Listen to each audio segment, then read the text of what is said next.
Hello people, I am Jaby KOAY, joined by ACHARA KIRK. Hello. I wasn't sure if I was going to do this video or not, but a number of people intermittently have been asking me about this, and I really didn't know what to say, but I guess I do have some thoughts. I just didn't think it was worth a video, but because I keep getting asked about it, I figured, okay, well, I'll respond to those of you who are curious about my feeling or our feeling on it. So, what are we talking about? T-Series versus Pewdiepie, and this has become a whole kerfuffle on the internet. The first time I heard about it was from Philip DeFranco. He mentioned how T-Series is about to overtake Pewdiepie, and I watched a little bit of PewDiePie's reaction, and it's like, there's a lot of jokes flying, and especially at the expense of Indians and T-Series videos and whatnot. There's this whole kind of war on the internet, and it's, as much as it looks offensive to anybody who's like seeing these jokes and seeing what people are, the shots that people are taking at T-Series videos and whatnot, at the end of it all, it's all in the service of benefiting T-Series, to be honest. It's like,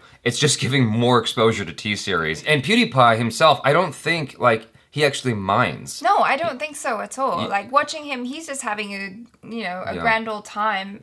They're two completely different channels. Right. Well, that's number one, is like you're talking about a company versus an individual. Yeah. Like, while PewDiePie does have a team of people that help him out, from what I understand, like I know he's at least got an editor. He's a person unto himself. And so, as an individual, he is still king of YouTube in terms of subscriber count and views and all that stuff.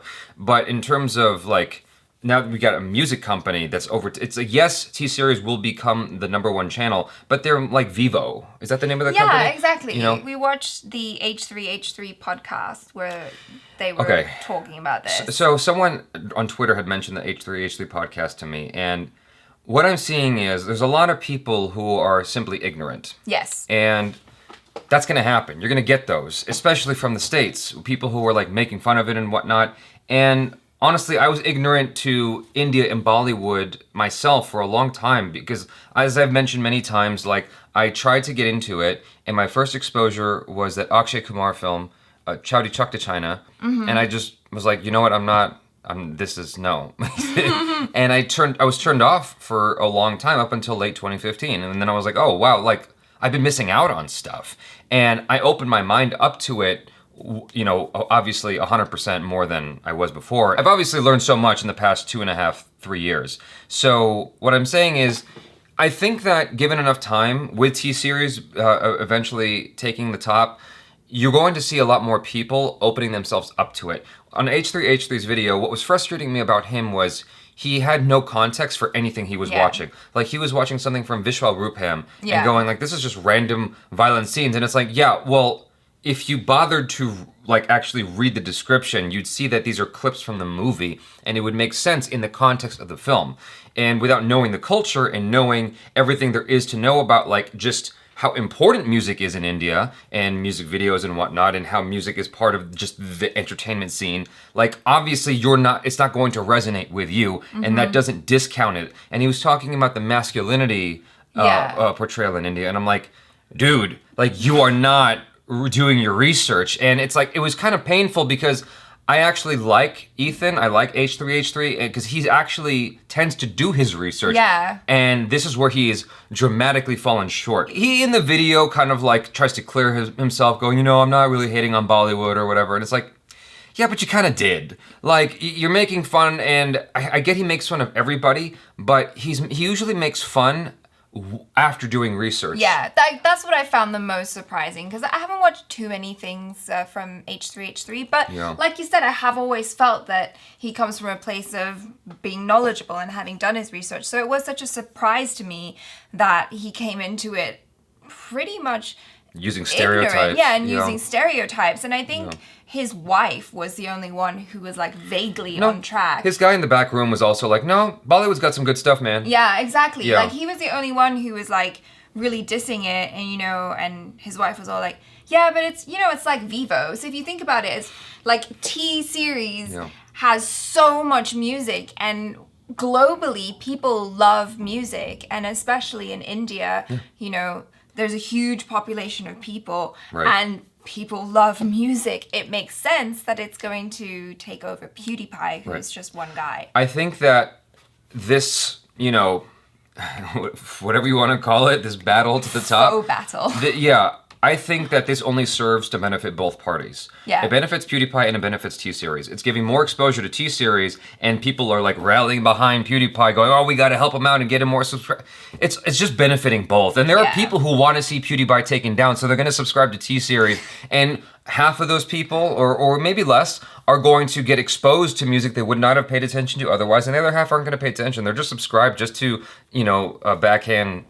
That's not the right word, but just to basically like shit on PewDiePie. That's the only reason they're subscribing to T-Series. So you're getting all kinds of people involved here. And for me, it was neat to see T-Series mentioned on Philip DeFranco. I'm like, wow, the reach is so much further than it was just a year ago. Like, to me, this is cool. And ideally, it will loosen things up and make people like kind of do away with their former preconceived notions of Bollywood, of Indian cinema, and open themselves up to it. That's my hope from all of this. I hope that there's a positive net result from all of this. That's my feeling. But it's like people say, any publicity is good publicity.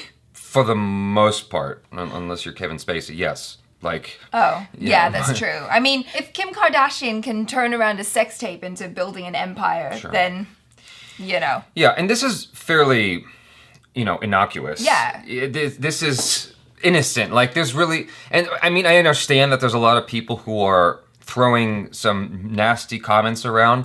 I wouldn't be perturbed by that. That's like, firstly, that's like, you're dealing with ignorant people on the internet who are hiding behind a keyboard. Like, that's gonna happen, right?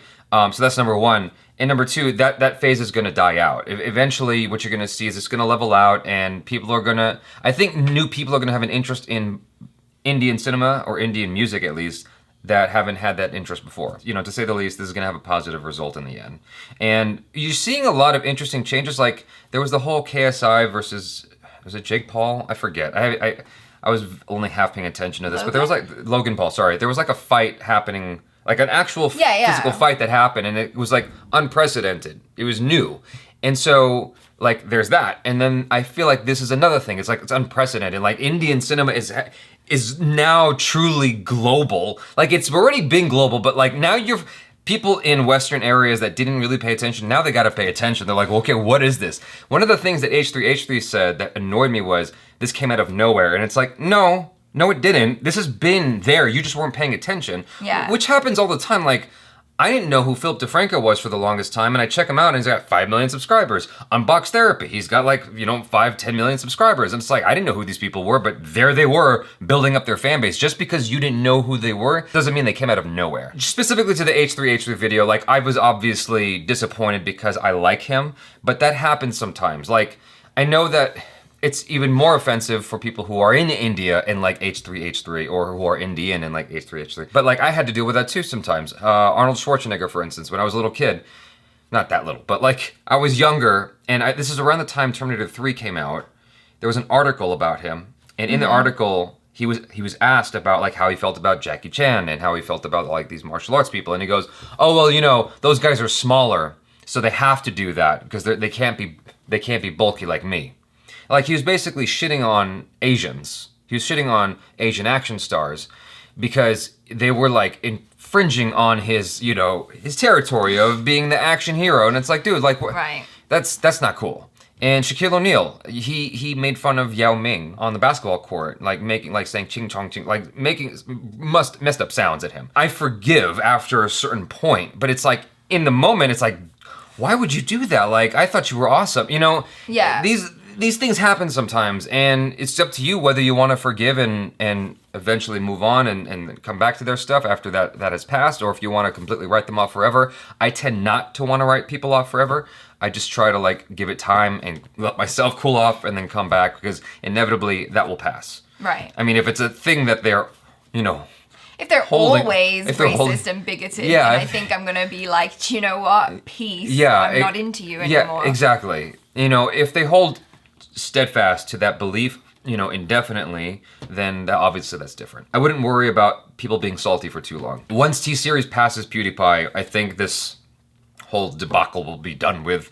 But it's fun seeing the videos. Like, there's a counter watching the T-Series counter like go up and up and up and up. I'm like, this is cool. Like, it's so dramatic. It's so nonsensical and dramatic because they're not even competing in the same league. It's like they're not competing against each other. They're completely different companies. At the end of the day, what you have now is T-Series is the king of music on YouTube, and PewDiePie will be the king of just, you know, being a single individual with a YouTube channel. I don't know if T-Series' views surpasses Vivo's, but they are certainly the most subscribed channel on YouTube in terms of music. Yeah, so that's interesting. I haven't bothered to research that. I probably should have, now that I'm saying this out loud. But anyway, we're gonna conclude this video here. You guys, thanks so much for hanging out with us. Let us know your thoughts in the comments below. Be honest, be verbose. What do you think about all this? How are you feeling? And what do you think of ACHARA KIRK? I just thought I'd throw that in there. Subscribe if you haven't already. Check out our other reactions, reviews, and short films and random videos. I'm Jaby KOAY. This is ACHARA KIRK. Peace out.